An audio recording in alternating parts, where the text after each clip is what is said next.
내 배우기를 즐기고 세상의 이면에 숨겨진 의미를 찾고자 하는 여러분, 환영합니다. 네, 반갑습니다. 바쁜 일상 속에서도 끊임없이 지적 갈증을 느끼시는 분들을 위해서 오늘 아주 흥미롭고 묵직한 심층 탐구 여정을 준비했습니다. 벌써부터 기대가 되네요. 오늘이 2026년 2월 19일인데요. 오늘 우리가 함께 파헤쳐볼 자료는 바로 이달 초였죠. 2월 1일에 양양에서 진행된 한 강연의 발췌문입니다. 네. 강연 제목부터가 아주 강렬해요. 바로 13939강 죄란 무엇인가입니다. 제목만 들어도 뭔가 철학적인 무게감이 느껴지시죠? 맞아요. 그런데 본격적인 이야기에 들어가기 전에 지금 듣고 계신 청취자 여러분께 한 가지 명확히 해두고 싶은 점이 있습니다. 아주 중요한 부분이죠. 네, 오늘 다룰 텍스트에는 기독교나 불교 같은 아주 익숙한 종교적 개념들이 다수 등장을 합니다. 하지만 우리의 미션은 어떤 특정 종교의 교리를 옹호하거나 반대로 비판하려는 게 전혀 아니라는 점입니다. 그렇죠. 우리는 철저히 분석가의 입장에 서는 겁니다. 맞습니다. 이 텍스트가 제시하고 있는 굉장히 독특하고 철학적인 세계관 그 자체를 있는 그대로 아주 객관적으로 해부해 볼 겁니다. 이 파격적인 관점에서 어떤 신선한 통찰을 얻을 수 있는지 파악하는 게 오늘의 목표죠. 방금 오프닝에서 말씀해 주신 것처럼 오늘 다룰 텍스트는 도발적이면서도 그 철학적인 깊이가 상당합니다. 네, 읽으면서 정말 놀랐거든요. 자료의 핵심이 단순히 종교에서 말하는 그 죄를 논하는 수준에 머물지가 않아요. 강연자는 죄라는 개념을 하나의 렌즈로 삼아서 인류의 거대한 역사와 우리 개개인의 성상이 어떻게 톱니바퀴처럼 맞물려 돌아가는지를 설명하고 있거든요. 아, 톱니바퀴처럼요? 네. 오늘 이 대화가 끝날 때쯤이면 여러분이 세상을 바라보는 해상도가 한 단계 더 높아져 있을 거라고 확신합니다. 자, 그럼 이 묵직한 내용을 하나씩 풀어볼까요? 텍스트 첫 부분부터 진짜 기존 상식을 완전히 뒤집어 엎는 파격적인 선언이 등장합니다. 어떤 선언이었죠? 우리가 흔히 종교를 생각할 때 절대적인 신이나 구원자가 나약한 인간의 죄를 대신 속죄해준다. 이렇게 믿는 경우가 많잖아요. 대속의 개념이죠. 보편적으로 그렇게들 알고 계시고요. 그런데 강연자는 시작부터 아주 단호하게 선을 긋습니다. 그 누구도, 심지어 하느님이나 예수조차도 우리의 죄를 대신 사해줄 수 없다고 말이죠. 여기서 정말 매력적인 관점이 등장합니다. 텍스트가 인간이라는 존재를 규정하는 방식인데요. 강연자는 인간을 가리켜서 개체신들이라고 표현합니다. 개체신들이요? 네. 그러니까 우리 각자가 누군가에게 구원받아야 할 나약한 피조물이 아니라 독립적인 신적 존재라는 뜻입니다. 그렇기 때문에 자기 몫의 죄, 불교적 용어로는 업을 남이 대신 지워줄 수가 없고 스스로 해결해야 한다는 논리죠. 스스로 짊어져야 한다. 그리고 여기서 한 걸음 더 나아갑니다. 이 죄라는 것을 우리가 흔히 아는 도덕적인 타락이나 윤리적인 잘못으로 보지 않아요. 그럼 뭘로 보나요? 굉장히 과학적이고 물리적인 은유를 사용하는데요. 죄를 가리켜 탁해진 비물질 원소 에너지 질량이라고 재정의합니다. 잠깐만요. 짚고 넘어가야 할 것 같아요. 탁해진 비물질 원소 에너지 질량이요? 갑자기 무슨 양자 물리학이나 SF 영화에 나올 법한 개념이 튀어나왔는데요. 용어가 좀 낯설게 느껴지실 수 있죠. 종교적인 죄를 에너지와 질량으로 설명하다니 너무 낯선 접근입니다.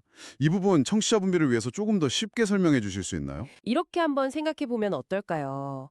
우리가 스마트폰을 오래 쓰다 보면 보이지 않는 백그라운드 앱들이 켜져 있고 불필요한 캐시 데이터나 찌꺼기 파일들이 막 쌓이면서 폰이 점점 느려지고 버벅거리게 되잖아요.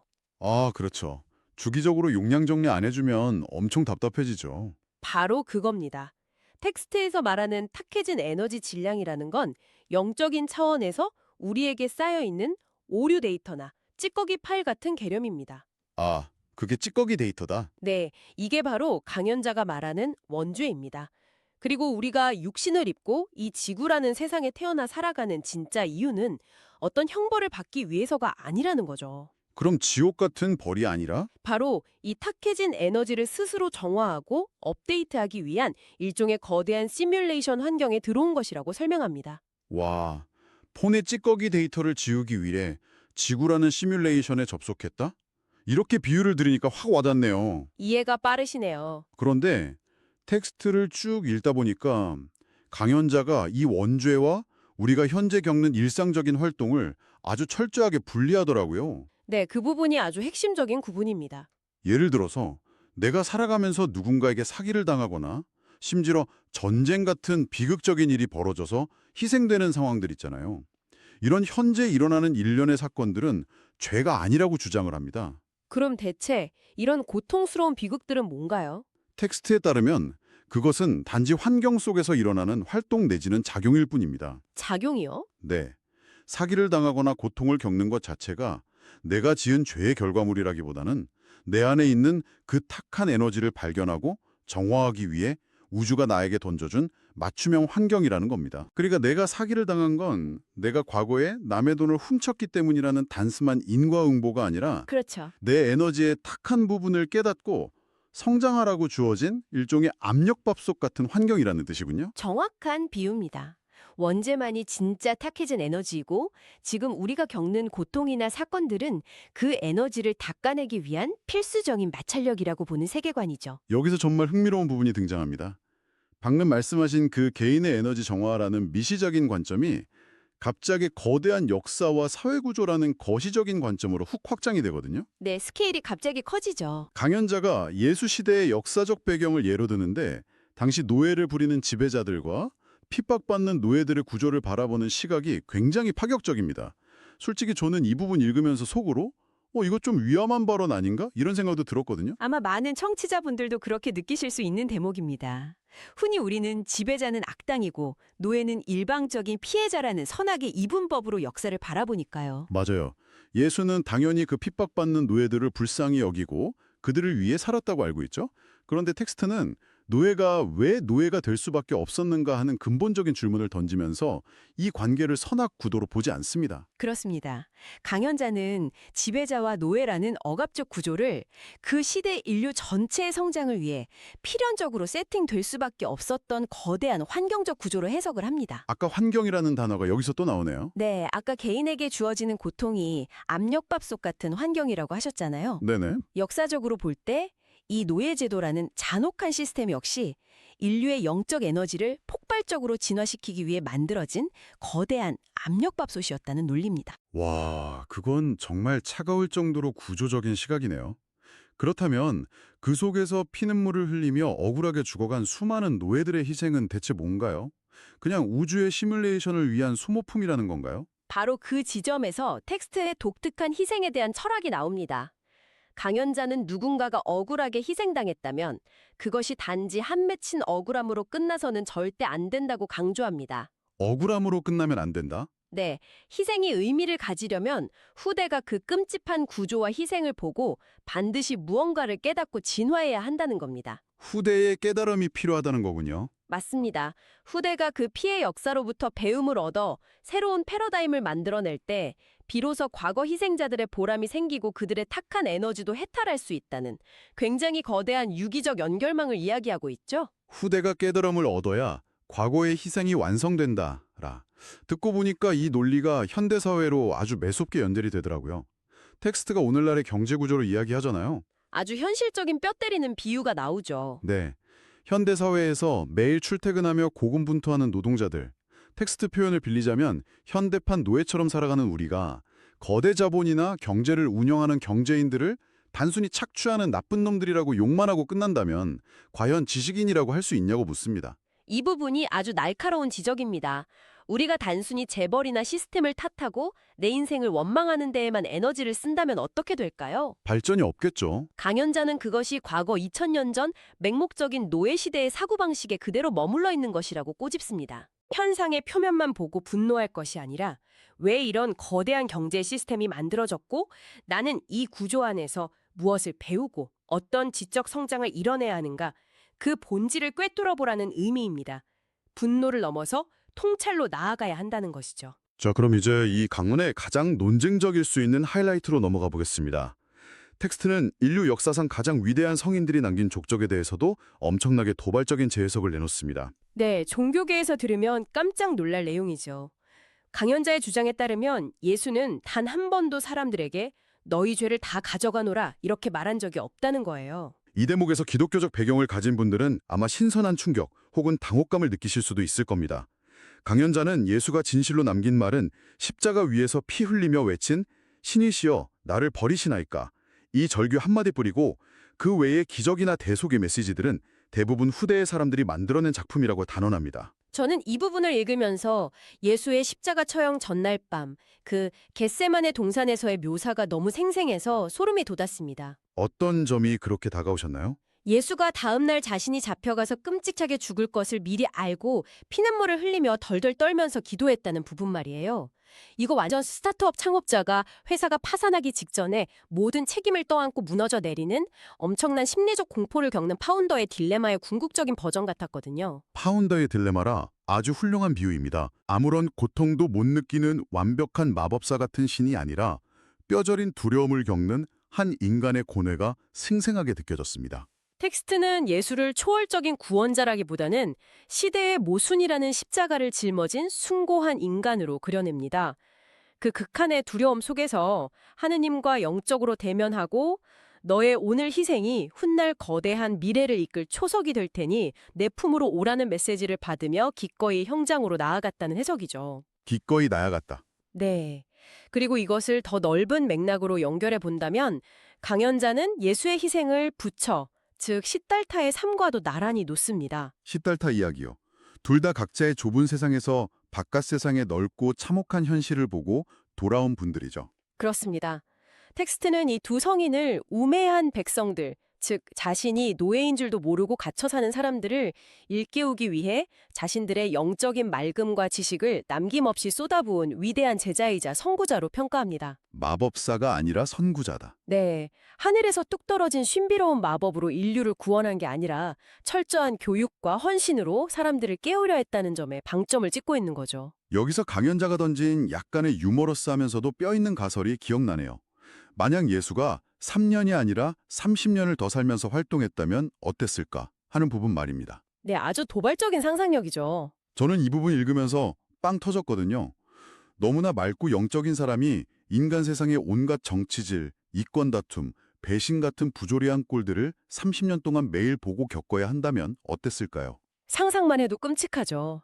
아마 강연자의 표현대로 너무 지치고 환멸을 느껴서 버텨내지 못했을지도 모릅니다. 맞아요. 동네 아파트 입주자 대표 회의만 3년에도 사람이 지치는데 전 인류의 모순을 30년 동안 짊어지면 정말 도망치고 싶었을 거예요. 하하, 현실적인 비유네요. 그래서 오히려 예수가 단 3년이라는 짧은 시간 동안 모든 에너지를 폭발적으로 불태우고 십자가에서 희생한 것이 역설적으로 엄청난 밀도를 만들어냈다는 해석이 나옵니다. 바로 그 밀도가 핵심입니다.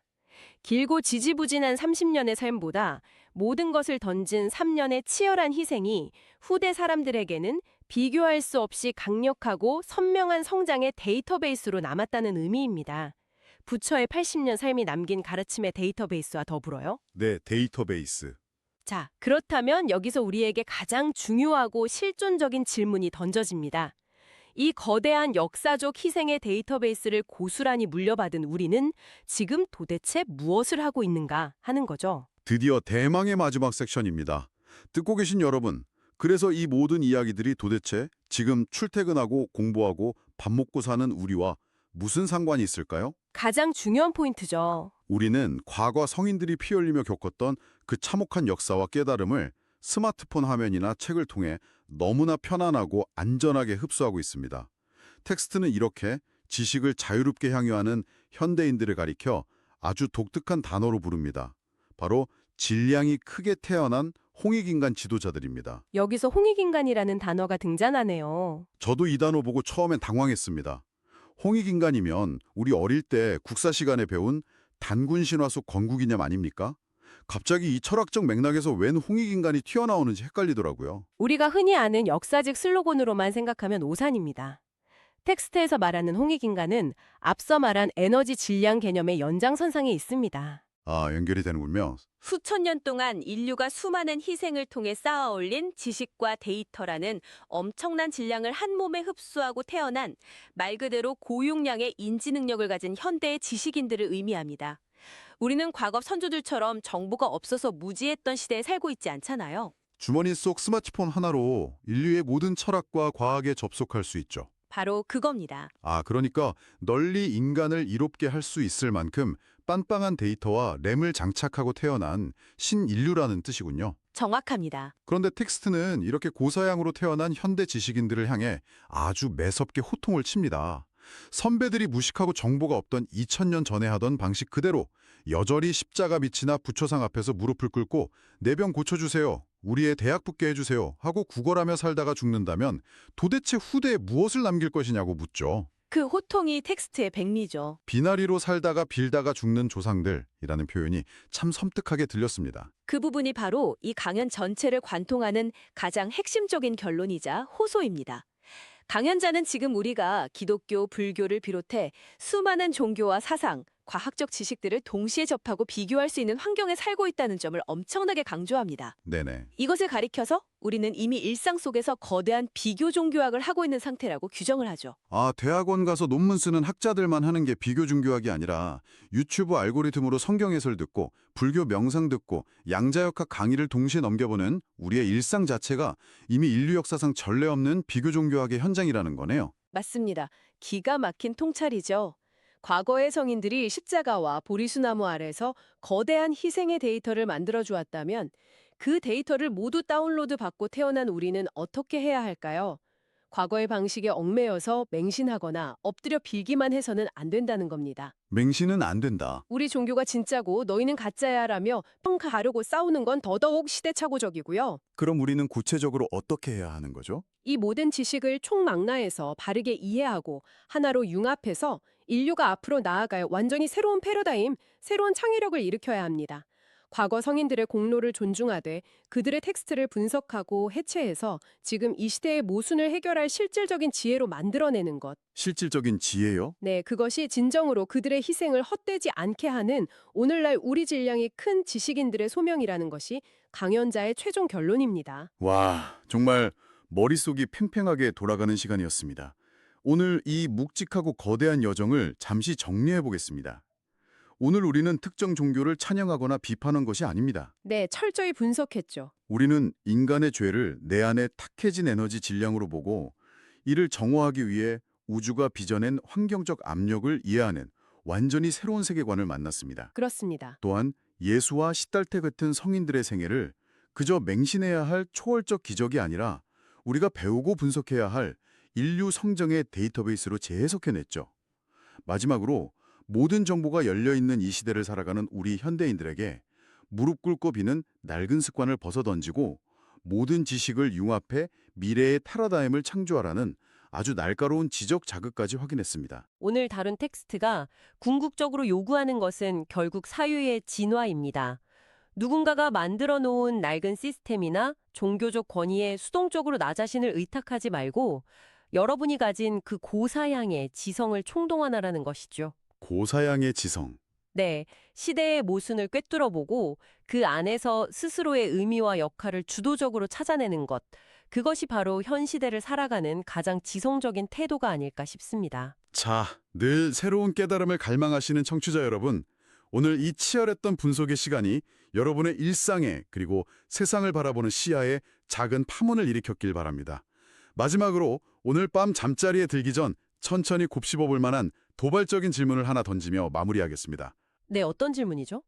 오늘 우리가 분석한 텍스트의 주장처럼 과거 위대한 성인들이 남긴 희생과 말씀들이 우리가 무조건 맹신하고 엎드려야 할 교리가 아니라 철저히 분석하고 딛고 넘어서야 할 성장의 데이터에 불과하다면, 그렇다면 한번 지금 우리의 일상을 둘러보시죠. 흥미롭네요. 지금 현재 여러분이 살아가는 이 현대사회에서 이것은 절대적인 진리야, 이 시스템은 당연한 거야 라고 굳게 믿고 여러분도 모르게 무릎 꿇고 맹목적으로 순응하고 있는 개념들이 있나요?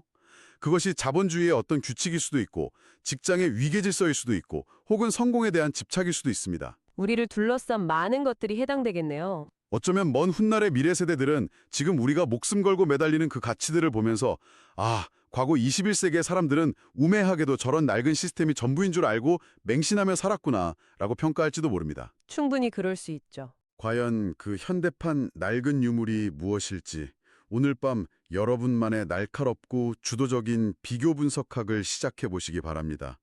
지적 호기심이 살아 숨쉬는 한 우리의 심층 탐구는 멈추지 않습니다. 다음 시간에도 여러분의 뇌를 짜릿하게 깨워줄 새롭고 놀라운 지식의 조각들을 한가득 안고 돌아오겠습니다. 오늘 긴 여정 끝까지 함께해 주셔서 감사합니다. 감사합니다.